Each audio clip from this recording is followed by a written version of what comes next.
And then, before we look at mutation, I'd like us to look at sex determination. Sex determination. Okay, in sex determination, the two normal sexes we have in human is XX female, XY male. That is two normal sex in human. XX female for most organisms, XY male for most organisms, including humans. In sex determination, male are hemizygotes. XY is not heterozygote because the outcome of XY is not from XXYY. We have mixture of pure and impure, pure homozygotes and heterozygote. No.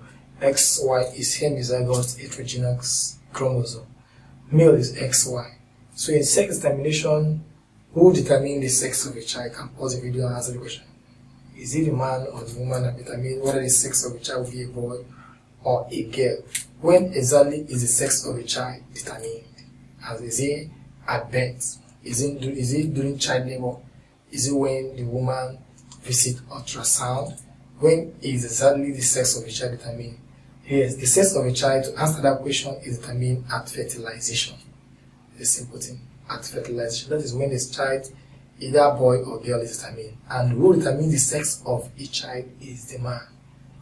Either the child is a boy or a girl is a man. The man had 12 girls from a woman. And then the possibility or the probability that the 13th child, he had 12 girls already, that the 13th child that will be beared by the pregnant wife will be a girl or boy is still 50%. The chance is still 50-50 that it could either be a boy or a girl. That the sex of a child will either be boy or girl is 50-50. There is no other calculation to that except that the ratio is always 50-50 or 1:1 or 2:2 as the case may be. And then that the man have a wife and all the offspring were all girls.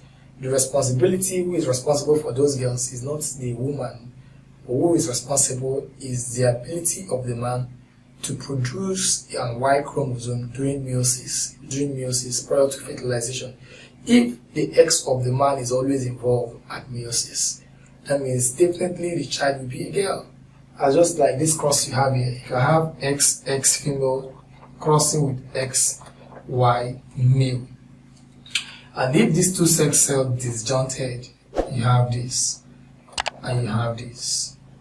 Okay, so it means that this is the female sex cell, which is the ovum. This is the male sex cell, which is the sperm. This is how the sperm looks like. So if the sperm carries a Y chromosome, and then the egg must carry either X or X. So the sperm can also carry X. So, but if this part of the gamete of the male sex chromosome, which is the sperm cell, if the sperm cell carry Y, fertilizes this egg, the outcome will be XY. So XY is still a male. So the woman will give the man a male child. But if it is the X chromosome of the man is involved, okay, that means it will be a female child. So who determines the sex? And the sex of a child is determined at this point. This point where I'm drawing this to is called fertilization. So it is at this point you know whether the child will be a girl, like this one is a girl, or like this one is a boy, or at this point where this one is a girl, or this point where this one is a what? Is a boy. So from this cross, the chance that it will be a boy or a girl is 50-50. Because you have two from here, you have here two girls, and here two what? Boys. So the total number of boys is 2 over total times 100 over 1, which still give you 50% boys and 50% girls. So that the child will be a boy or a girl is simply an issue. That is 50-50 ratio. So that is the probability, how will I put it? This is the man. The man is to be held responsible if the child is otherwise not a boy or girl. So that is the issue on sex determination. The man determines who the sex of a child will be, and that the sex of a child is determined at fertilization, not childbirth or labor. And again, we quickly look at some of the sex syndromes. Some sex abnormalities, like one of the ones we know are called Klinefelter syndrome. Klinefelter syndrome is a sex syndrome.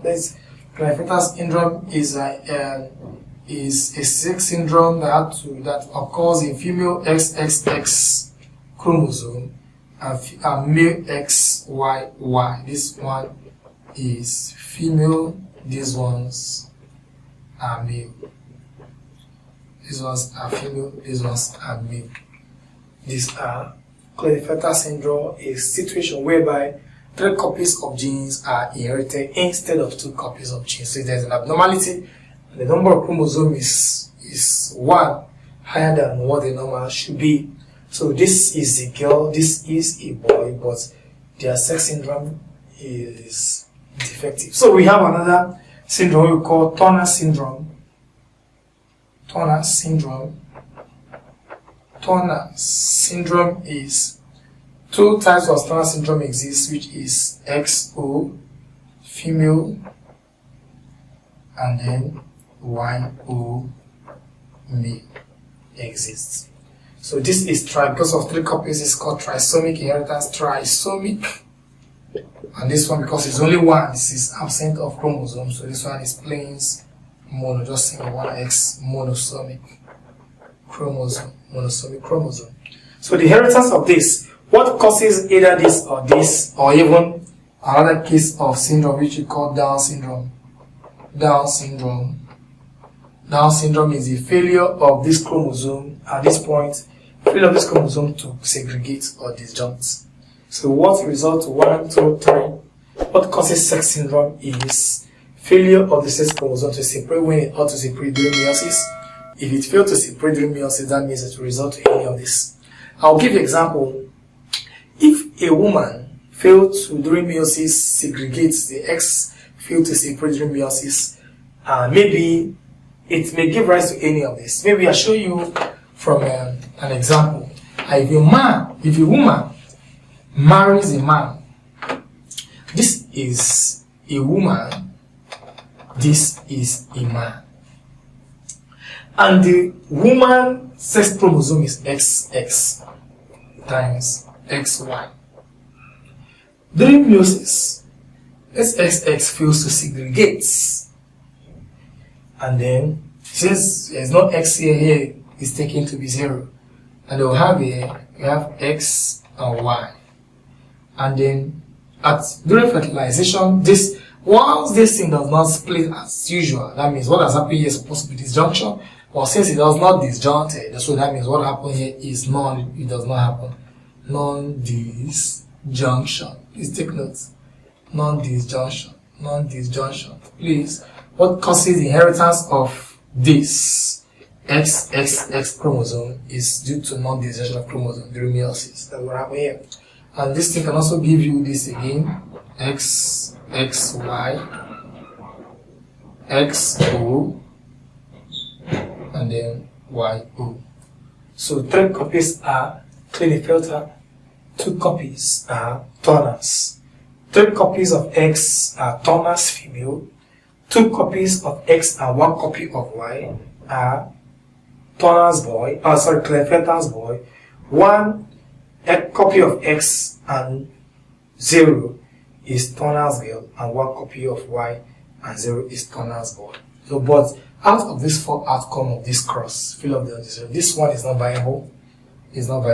So this not viable. Since it's not viable, so many cases of miscarriages is why, or many cases, this is all cases, many cases of miscarriages could be due to inheritance of YO, since it does not exist.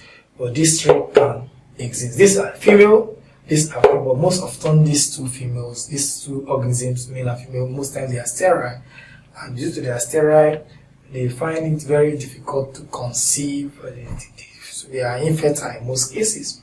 And this particular girl has some kind of a mental retardation as well as acromegaly, growth, and sometimes ear infection also happens. So these are inheritance of abnormal sexes, which I call sex syndromes. We have 3 of them: Klinefelter's, XX, 3 copies of gene, Turner's, and then Down syndrome. Those that have Mongoloid look are Down syndrome. What causes this is the failure of chromosome to separate. I would like you to pause the video and then try to do this genetic cross. If it was the man that failed to segregate his XY, just like this woman, and maybe you can bring the man here and take the woman on the other side. And what will be the outcome of the offspring? How many will be boy Klinefelter if it's 3 copies? How many will be girl or boy Turner syndrome? You see that the outcome you obtain if the man fails to segregate during meiosis will be different from if the one we have here already. So pause the video and then take that as an exercise as we go to mutation. That is the last aspect of inheritance that deviated from Mendelian's principle, mutation.